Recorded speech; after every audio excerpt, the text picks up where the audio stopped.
umur 40 tahun, asal desa Karanganyar, Tempuran, RT 3 RW 1, Kecamatan Purwonegoro, Kabupaten Banjarnegara. Pekerjaan saya tani.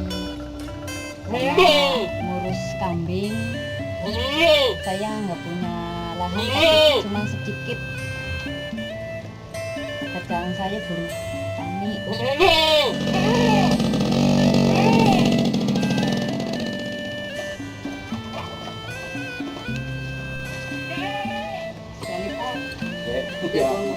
Saya punya lahan sekitar 600 meter, ditanamin singkong, jagung, dan kayu albasia. Hasilnya tidak mencukupi untuk kebutuhan. Dulu saya melihara kambing, pertama itu dari buruk lah, sistemnya buruk langsung bisa berkembang, itu diambil anaknya dipelihara sampai berkembang lagi, terus sudah lama-lama kambingnya mati, mendem. Langsung saya kerja menjualin kambing sama ibu, hasilnya untuk beli lagi satu, akhirnya berkembang lagi sampai sekarang. Alhamdulillah ya masih. Udah pulang.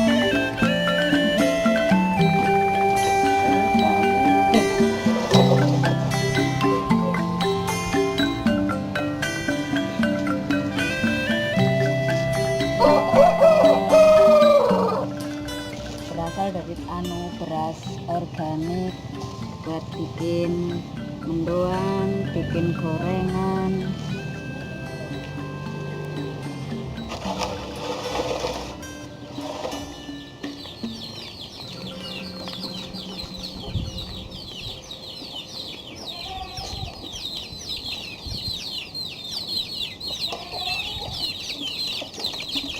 Saya punya ayam 14.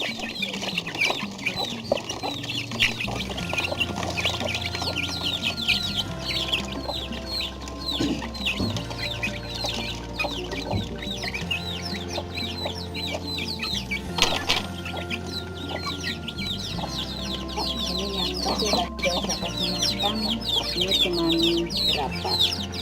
7.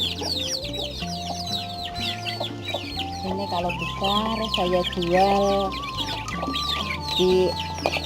ada orang yang kesini, ada bakul ya kira-kira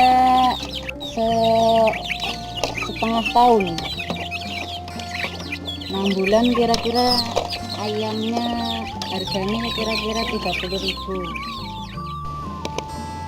Pertanian keluarga itu pertanian yang dikelola tenaga kerjanya oleh keluarga. Biasanya mereka kan kalau di Indonesia rata-rata petani itu hanya memiliki lahan sempit ya, 0,3 hektar. Nah, tapi ternyata pertanian seperti ini yang menghidupi bangsa Indonesia, bukan dari pertanian industri. Nah, pertanian keluarga itu selain menggunakan tenaga keluarga, suami, istri, anak yang usia produktif itu menggunakan input lokal atau alami. Jadi mereka mengelola pertaniannya itu tidak tergantung dari industri pertanian. Mak, saya mau ke sawah. Iya, berangkat, hati-hati ya Pak. Oh iya.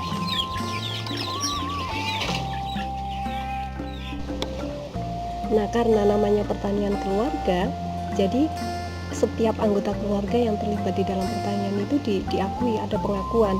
Kalau pada umumnya sekarang ini kalau kita mengatakan pertanian itu kan hanya kepala keluarganya yang notabene itu adalah laki-laki.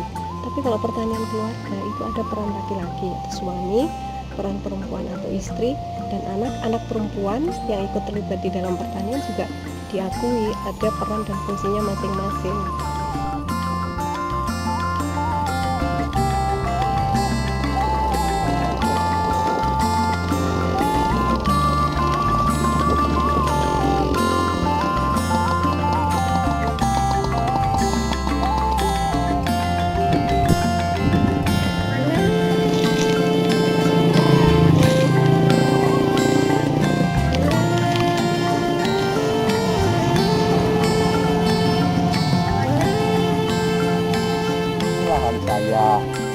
luasnya sekitar 4.000 meter. Tanamin padi organik. Lahan sekitar 3.500 meter persegi, bisa menghasilkan 24 ton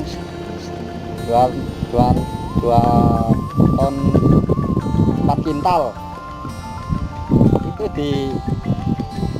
dibagi 3, berarti saya mendapatkan 800 kilo.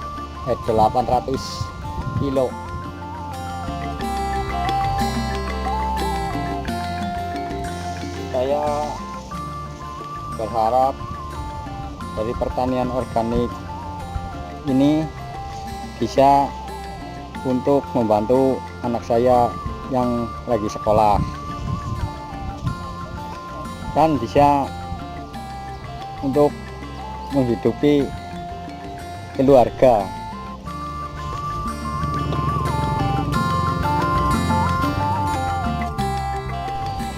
Nah, dalam kenyataannya di Indonesia kan sebetulnya kekuatan pertanian atau pangan itu ada di pertanian keluarga itu. Mereka mengelola lahannya secara mandiri gitu ya. Tetapi ini yang tidak dilihat oleh pemerintah sebagai soko guru dari kedaulatan pangan atau sebagai produsen pangan skala kecil. Pemerintah lebih menghargai produsen pangan itu adalah produsen besar, industri-industri pangan gitu. Nah, kalau kita sekarang mengalami berbagai krisis pangan, krisis energi dan lain-lain, itu harus cara mengatasinya harus kembali ke pertanian yang berbasis keluarga, karena mereka terbukti mampu tetap eksis meskipun dihantam oleh berbagai krisis ya, ada krisis keuangan, krisis iklim, krisis energi dan lain-lain, karena mereka tidak boros energi gitu ya. Jadi mereka menggunakan bahan-bahan secara alami. Dan ironisnya pertanian keluarga itu belum mendapat dukungan dari pemerintah gitu. Jadi malah ada menteri yang mengatakan pertanian keluarga itu tidak realistis karena lahannya sempit gitu ya. Nah, ini menurut saya salah teori menteri ini, dan bahkan salah cara memandang gitu ya. Kalau kita bertumpu pada industri pertanian, ya kita awal dari kehancuran pangan suatu bangsa gitu.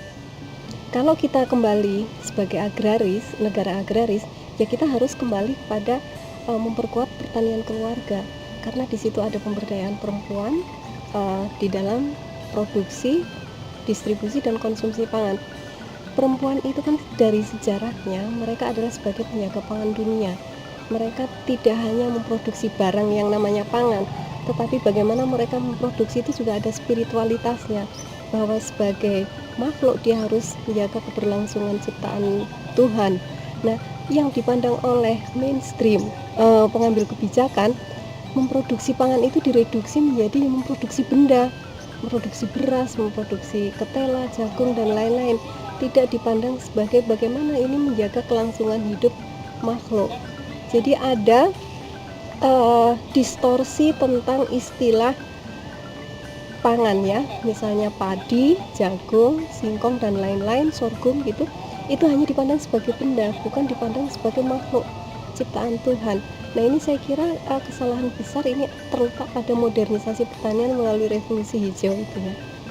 Jadi mau tidak mau kita harus kembali bahwa pangan itu di dalamnya tidak hanya kebendaan, tetapi ada spiritualitas, di situ ada peran, ada pengalaman, ada keterampilan perempuan, sehingga ini yang bisa menjaga keberlanjutan kehidupan kita.